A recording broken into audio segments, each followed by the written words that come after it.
ಇವತ್ತು ನನ್ನ ಮಗಳ ಬರ್ತ್ಡೇ ಇತ್ತು. ಬಟ್ಟೆ ಎಲ್ಲ ತಂದಿಟ್ಟಿದ್ವಿ. 20 ಜನರಲ್ಲಿ ನನ್ನ ಮಗಳು ಮಾತ್ರ ಸತ್ತೋದ್ಲು ಅಂತ ಹೇಳ್ತಾರೆ. ಹೇಗೆ ಸರ್ ಹಂಗಾಗುತ್ತೆ? ಇಷ್ಟೊತ್ತಾದ್ರೂ ನನ್ನ ಮಗಳನ್ನ ನಾನು ನೋಡಿಲ್ಲ ಅಂತ ಅಗ್ನಿ ಅವಘಡದಲ್ಲಿ ಮೃತಪಟ್ಟ ಪ್ರಿಯಾ ತಂದೆ ಆರ್ಮುಗಂ ಕಣ್ಣೀರು ಹಾಕಿದ್ದಾರೆ. 20 ಜನ ಇರುವ ಕಂಪನಿಗೆ ನನ್ನ ಮಗಳು ಹೆಡ್ ಆಗಿದ್ಲು ಸರ್. ಏನೇನೋ ಕನಸು ಕಂಡಿದ್ಲು, ಮನೆ ಜವಾಬ್ದಾರಿಯನ್ನ ಹೊತ್ತಿದ್ಲು. ಕಂಪನಿಯವರಿಂದ ಒಂದು ಫೋನ್ ಇಲ್ಲ. ನಮಗೆ ನ್ಯಾಯ ಕೊಡಿಸಿ, ಆತನಿಗೆ ಶಿಕ್ಷೆ ಆಗಬೇಕು, ಕಂಪನಿಯವರಿಗೆ ಶಿಕ್ಷೆ ಆಗಬೇಕು ಸರ್ ಅಂತ ಮೃತ ಯುವತಿ ತಂದೆ ಆರ್ಮುಗಂ ಹೇಳಿಕೆಯನ್ನ ಕೊಟ್ಟಿದ್ದಾರೆ.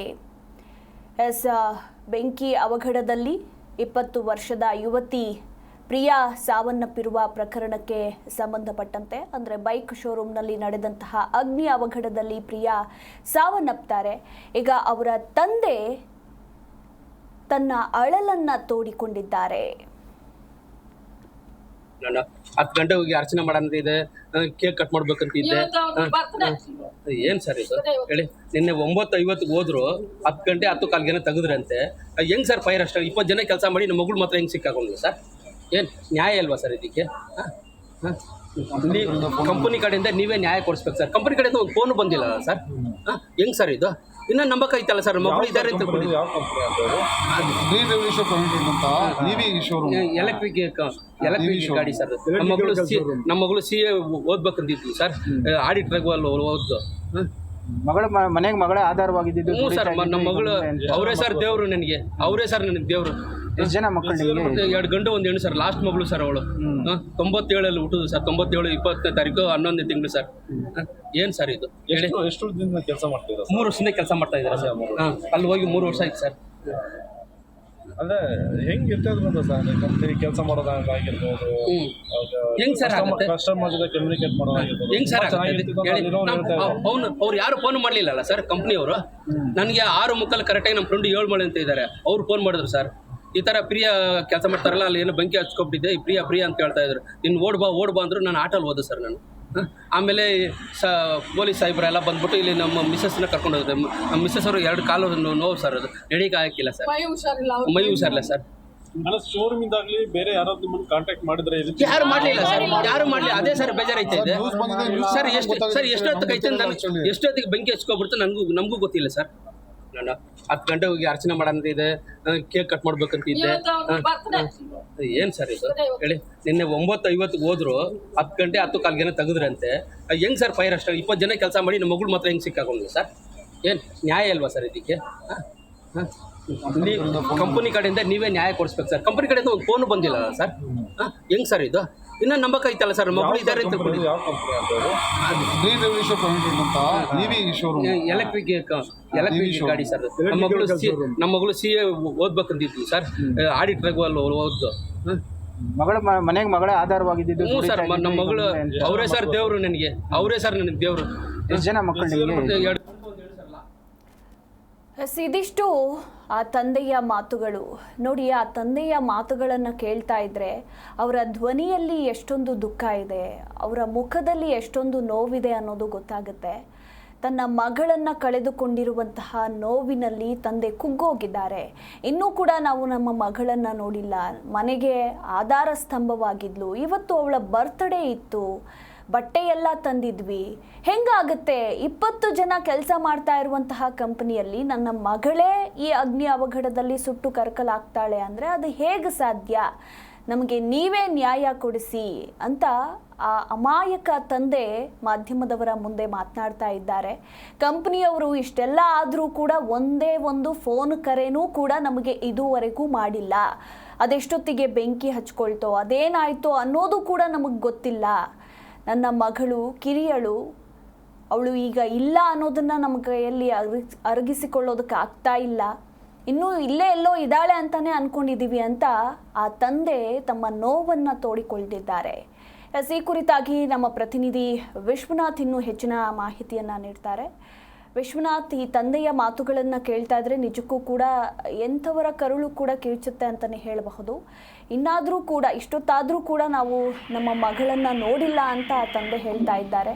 ಹಾಗೆ ಕಂಪನಿಯವರು ಇದುವರೆಗೂ ಒಂದೇ ಒಂದು ಕಾಲ್ ಕೂಡ ಮಾಡಿಲ್ಲ ಅಂತ. ಕಂಪನಿ ಮಾಲೀಕನೇ ಎಸ್ಕೇಪ್ ಆಗಿದ್ದಾನೆ, ಇನ್ನು ಕಾಲ್ ಎಲ್ಲ ಮಾಡ್ತಾನೆ. ಸದ್ಯದ ಅಪ್ಡೇಟ್ ಏನಿದೆ?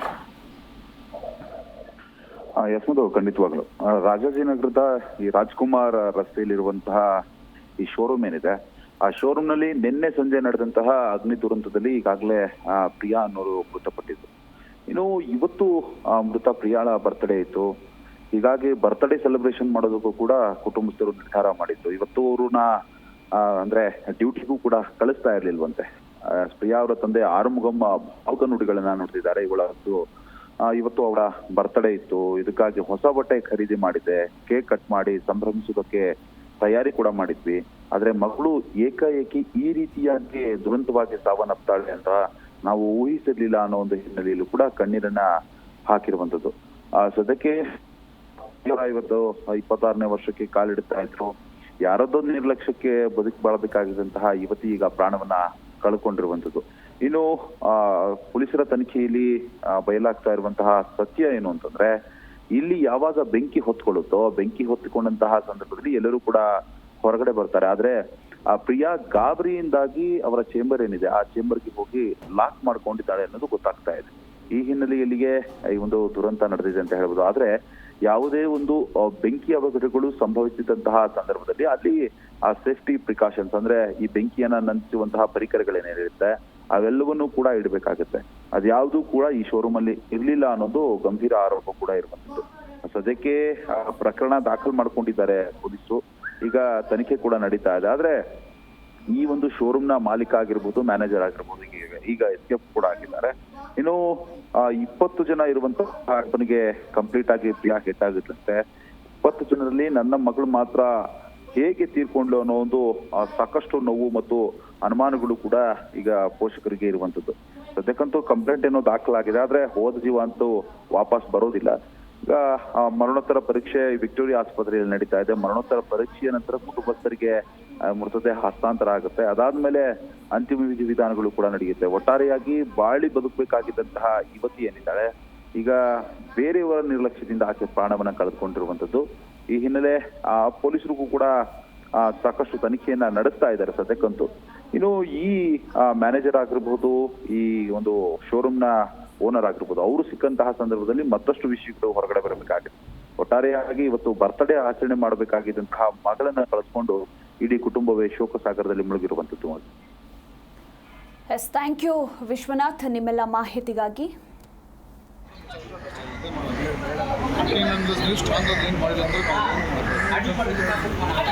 ನಾನು 10 ಗಂಟೆ ಹೋಗಿ ಅರ್ಚನೆ ಮಾಡೋಂತ ಇದೆ, ಕೇಕ್ ಕಟ್ ಮಾಡ್ಬೇಕಂತ ಇದ್ದೆ. ಏನ್ ಸರ್ ಇದು ಹೇಳಿ? ನಿನ್ನೆ 9:50 ಹೋದ್ರು 10 ಗಂಟೆ 10:15 ತೆಗೆದ್ರಂತೆ. ಹೆಂಗ್ ಸರ್ ಫೈರ್ ಅಷ್ಟ 20 ಜನ ಕೆಲಸ ಮಾಡಿ ನಮ್ಮ ಮಗಳು ಮಾತ್ರ ಹೆಂಗ್ ಸಿಕ್ಕಾಕೊಂಡ್ವಿ ಸರ್? ಏನ್ ನ್ಯಾಯ ಅಲ್ವಾ ಸರ್ ಇದಕ್ಕೆ? ನೀವು ಕಂಪನಿ ಕಡೆಯಿಂದ ನೀವೇ ನ್ಯಾಯ ಕೊಡಿಸ್ಬೇಕು ಸರ್. ಕಂಪನಿ ಕಡೆಯಿಂದ ಒಂದು ಫೋನ್ ಬಂದಿಲ್ಲ ಸರ್. ಹೆಂಗ್ ಸರ್ ಇದು? ಇನ್ನ ನಂಬಕೈತಲ್ಲ ಸರ್, ಮಗಳು ಇದ್ದಾರೆ ಅಂತ ಎಲೆಕ್ಟ್ರಿಕ್ ಗಾಡಿ ಸರ್. ನಮ್ಮ ಮಗಳು CA ಓದ್ಬೇಕಂತಿದ್ವಿ ಸರ್. ಆಡಿಟ್ರಾಗ ಓದ್ದು ಮಗಳ ಮನೆಗೆ ಮಗಳೇ ಆಧಾರವಾಗಿದ್ದು. ಹ್ಞೂ ಸರ್, ನಮ್ಮ ಮಗಳು ಅವರೇ ಸರ್ ದೇವ್ರು ನನಗೆ. ಅವರೇ ಸರ್ ನನಗೆ ದೇವ್ರು. ಎಷ್ಟು ಜನ ಮಕ್ಕಳು? 2 ಗಂಟೆ 1 ಹೆಣ್ಣು ಸರ್. ಲಾಸ್ಟ್ ಮಗಳು ಸರ್ ಅವಳು. ಜಿ ಕನ್ನಡ ನ್ಯೂಸ್ ಈಗ ನಿಮ್ಮ ಮನೆಯಲ್ಲೇ ನೋಡಿ. ಎಲ್ಲ ಕೇಬಲ್ಗಳಲ್ಲಿ ಈಗ ಲಭ್ಯ.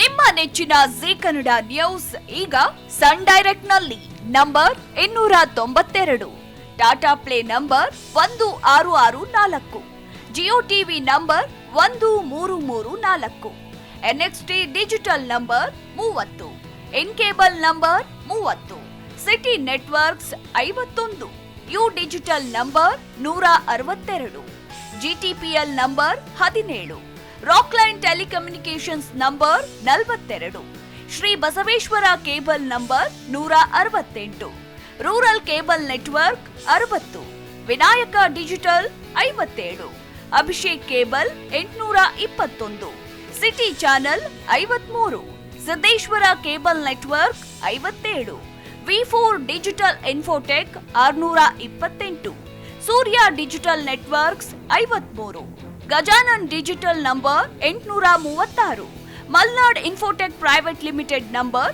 56, Metrocast number 830, victory digital number 167ರಲ್ಲಿ ನೋಡಿ ಆನಂದಿಸಿ.